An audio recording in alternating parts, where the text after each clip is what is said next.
Bonjour à tous et bienvenue sur Easily Bourse. Je te retrouve aujourd'hui pour une vidéo sur 3 opportunités à saisir pour ton PEA en ce mois d'octobre 2024.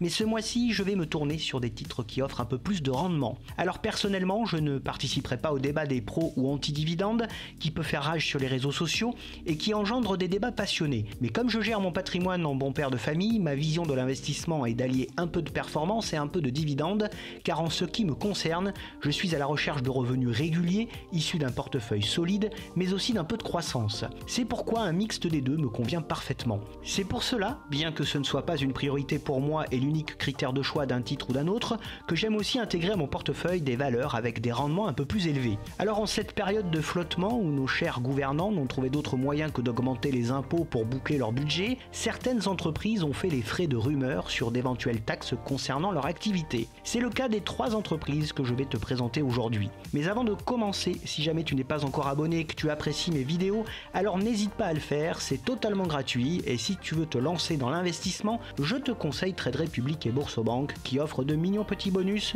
pour toute inscription via les liens présents dans la description de la vidéo. Voyons maintenant ensemble, comme promis, les 3 opportunités que j'ai décidé de te proposer en ce mois d'octobre 2024. Tout d'abord, une entreprise multi-activité, Bouygues, qui opère dans les secteurs de la construction, essentiellement d'infrastructures industrielles, mais aussi dans le secteur des télécoms et des médias. C'est un groupe international dont les ventes se répartissent de la façon suivante: la France avec 49,6%, l'Union européenne avec 14,6%, l'Europe avec 14,8%, l'Amérique du Nord avec 12,8%, l'Asie-Pacifique avec 4,6%, l'Afrique avec 2,2% et le reste du monde avec 1,4%.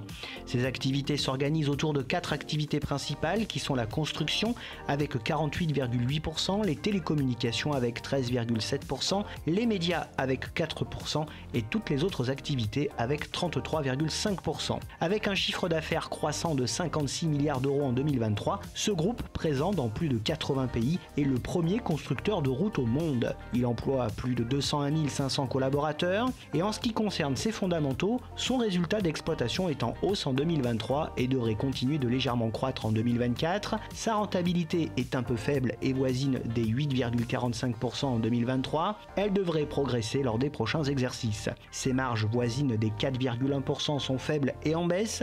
Elles semblent toutefois avoir touché leur point bas en 2023. Son free cash flow est très confortable en 2023 mais devrait bien diminuer sur l'exercice 2024. Sa dette a fortement augmenté ces dernières années suite au rachat du groupe Equans.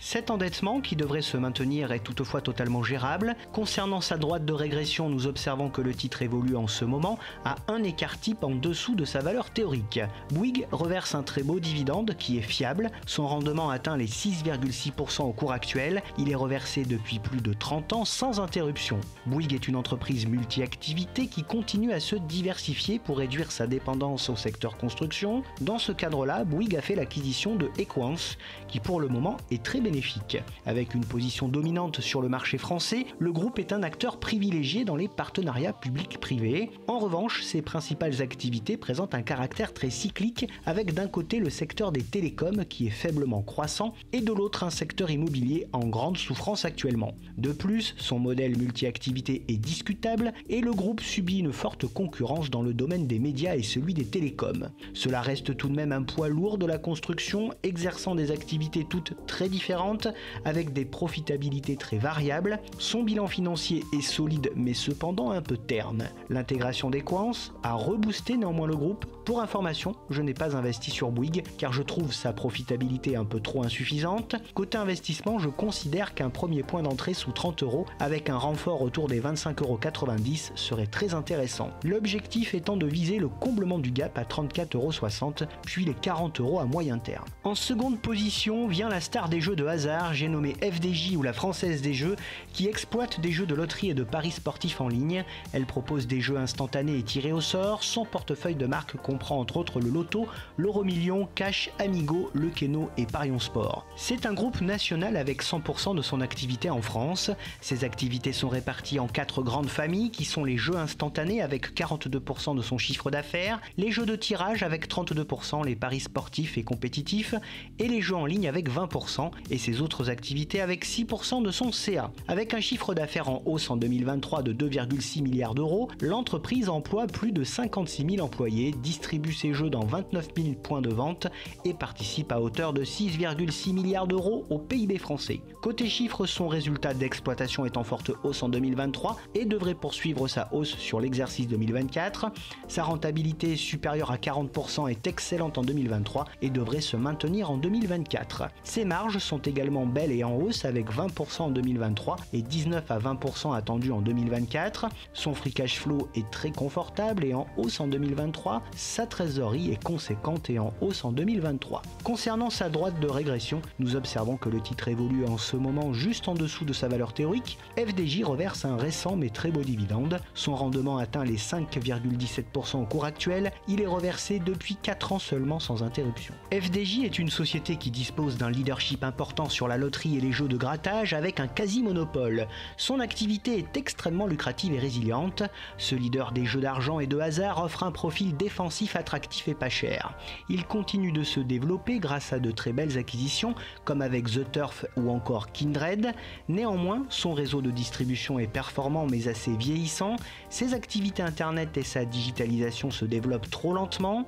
La fidélisation des joueurs qui sont de plus en plus versatiles reste assez complexe. Ces activités dépendent très fortement du marché français et enfin la présence de l'État français au capital freine les intérêts de la société. Selon moi, c'est une belle société au profil défensif, en situation de leadership sur les jeux de hasard, qui affiche un bilan financier très solide et une profitabilité plus qu'honorable. Pour information, je me suis récemment positionné sur cette société car ses fondamentaux, son profil défensif, son rendement et sa valorisation ont fini par me séduire. Le titre évolue actuellement au voisinage de sa moyenne mobile à 200 jours. Si correction, le titre pourrait aller chercher un support du côté des 29 à 30 euros, ce qui serait vraiment bien. L'objectif pour ma part est un retour sur les 37,50 euros pour aller chercher les 45 euros par la suite. En troisième position, je vous propose un poids lourd du BTP européen, j'ai nommé Eiffage, qui n'est autre que le 5e groupe européen de BTP de concession.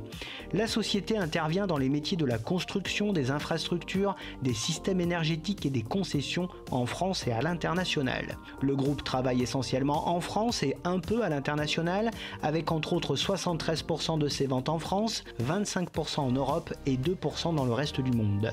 Ses activités se répartissent autour de 4 grands pôles que sont la construction et l'entretien d'infrastructures de transport et de génie civil avec 37% de son chiffre d'affaires, la conception, la réalisation et la maintenance d'installations de génie électrique, climatique et mécanique avec 26%, la construction et la rénovation de bâtiments avec 19%, la construction et la gestion sous concession d'infrastructures et d'ouvrages d'art avec 17% et les autres activités qui représentent 1% de son CA. Avec un chiffre d'affaires de 21,8 milliards d'euros en 2023 et attendu en hausse en 2024, la société emploie plus de 78 200 collaborateurs avec une présence dans 50 pays. Grâce à ses 8 métiers et 4 branches principales, le groupe s'est hissé au 5e rang des groupes européens du BTP. Son résultat d'exploitation est en hausse en 2023 et devrait être stable en 2024. Sa rentabilité supérieure à 16% est bonne en 2023 et devrait rester relativement stable en 2024. Ses marges voisines de 11% en 2023 sont attendues en légère baisse pour 2024. Son free cash flow est en forte hausse en 2023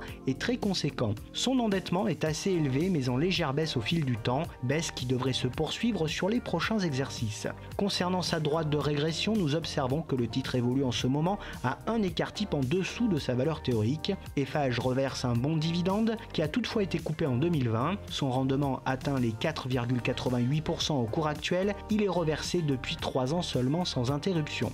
Ce leader du secteur BTP des concessions en Europe dispose d'un carnet de commandes record et bénéficie d'une forte récurrence de ses revenus. Le rééquilibrage de ses activités depuis 2017 lui assure une belle diversité de ses activités et une excellente visibilité. Le groupe entretient des relations privilégiées avec les États par l'intermédiaire des concessions d'autoroutes. Mais malheureusement, sa diversification géographique est insuffisante avec 73% de son activité en France.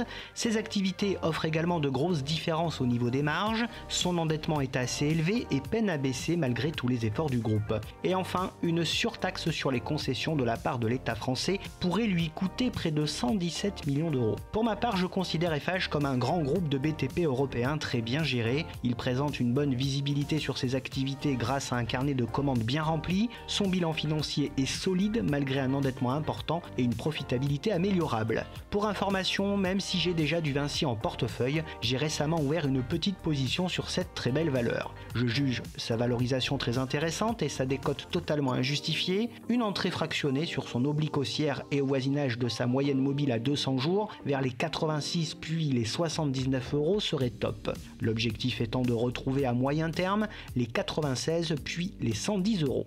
Et si tu veux avoir un rendement encore plus élevé, tu peux te tourner également vers des valeurs un peu plus risquées et qui connaissent un petit coup de moins bien en ce moment. Il s'agit de Ruby, Score, Mersenne, Beneteau ou encore Veralia. Je réitère également une opinion positive sur des valeurs que j'ai déjà traitées comme Technip Energies, GTT ou encore Pernod Ricard pour du moyen terme. Bien entendu, cette liste d'opportunités PEA pour le mois d'octobre 2024 ne reflète que mon propre ressenti et n'est sûrement pas un conseil d'achat ou de vente. Je n'encourage donc personne à investir dans ces titres sans avoir étudié de près leurs fondamentaux.